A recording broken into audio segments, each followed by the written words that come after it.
بسم الله الرحمن الرحيم نحمده ونصلي على رسوله الكريم أما بعد. We have a few questions related to the extent that a person is responsible for their actions and whether emergencies or various intentions have an effect on that. So for example, a person the questioner acknowledges that driving recklessly and carelessly and then dying as a result could be seen as suicide.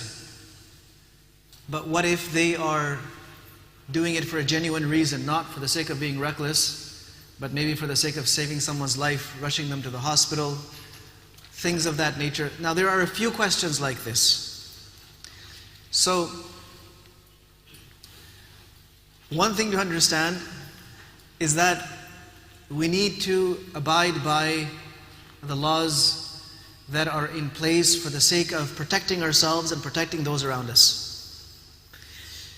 And we should also know that there are many options that a person may have at their disposal before taking everything into your own hands.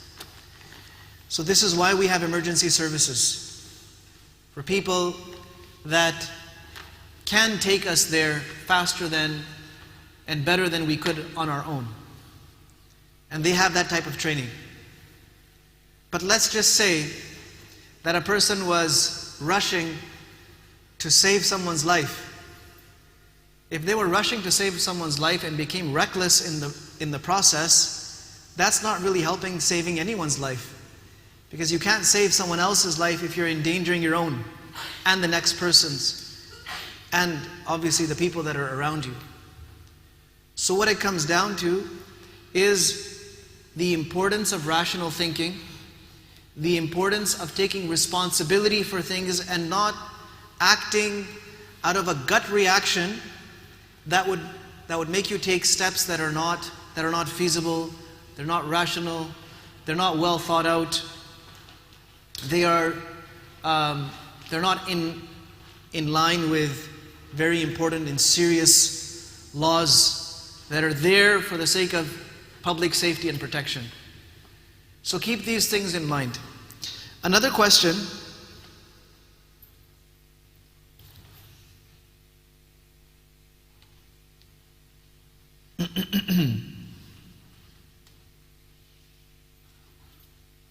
intentions. So, in the first case, it was not the person's intention to go and do damage, but they did damage. Are they responsible for it? Generally speaking, they would be responsible for it if they were doing something to endanger their own life and the lives of others. If something happened accidentally, well, that's why it's called an accident. And then, in terms of the worldly outcomes, it would be left to the law to decide whether that person was at fault or not. And in the sight of Allah subhanahu wa ta'ala, also that person would have to make a case for themselves in the court of Allah Azza wa Jal also. Now, another question related to intention is that, do the angels that write down our deeds know our intentions? Can they be aware of our intentions?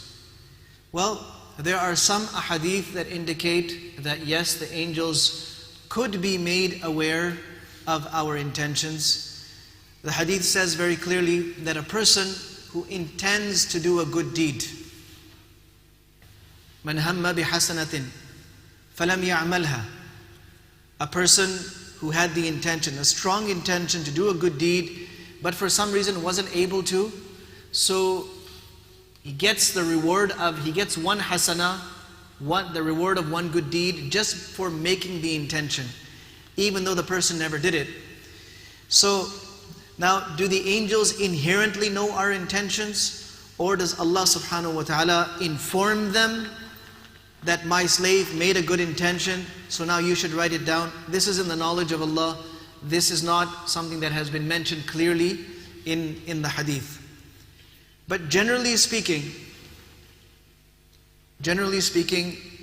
the angels do have an effect on our intention. They can introduce good thoughts and good ideas into our hearts. Allah subhanahu wa ta'ala sends these angels to bring good thoughts and good intentions into the heart. So we know the angels do that.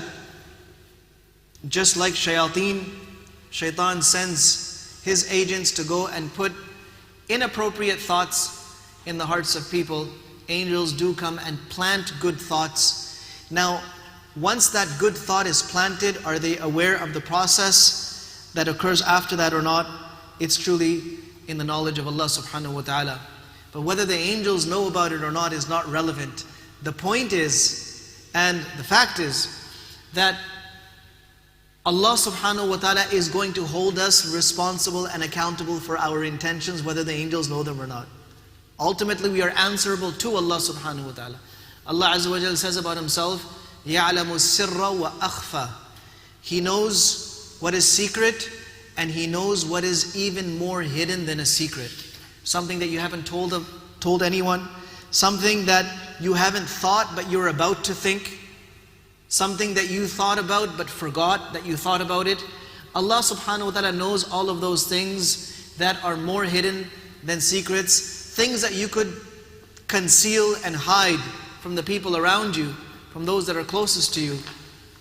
Allah subhanahu wa ta'ala is aware of them. So that's the important thing, that angels writing them down, not writing them down, knowing them, not knowing them, ultimately Allah knows what the intention is, and Allah is going to hold us accountable. And lastly, there are some questions related to this. We often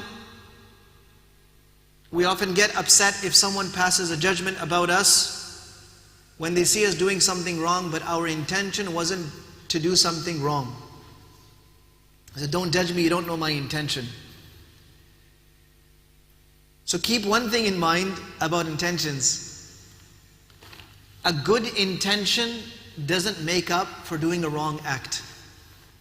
A person does a wrong act, an act that they know is wrong, then having a good intention to do it will not justify the act, in most cases. So keep this in mind. There might be some rare exceptions to that, but generally speaking, if the act is wrong, then yes, we might look at the intention, at what was the intent. For example, if somebody acts aggressively against someone, and it was with the intention of sticking up for someone else, which is a good thing, but the way they went about it was absolutely incorrect, unacceptable, that good intention will not vindicate them, it will not absolve them of their mistake, it will not clear their name that, oh yeah, no, he did it for a good reason, he did it to stick up for his friend, that's why he went and bashed the other guy's head in, as an example. So having a good intention will not justify doing the wrong thing. If the intention is good, the acts and the way we go about it must also be correct. May Allah subhanahu wa ta'ala give us tawfiq. Wa sallallahu wa sallam wa baraka ala nabiyyina Muhammad wa ala alihi wa ashabihi.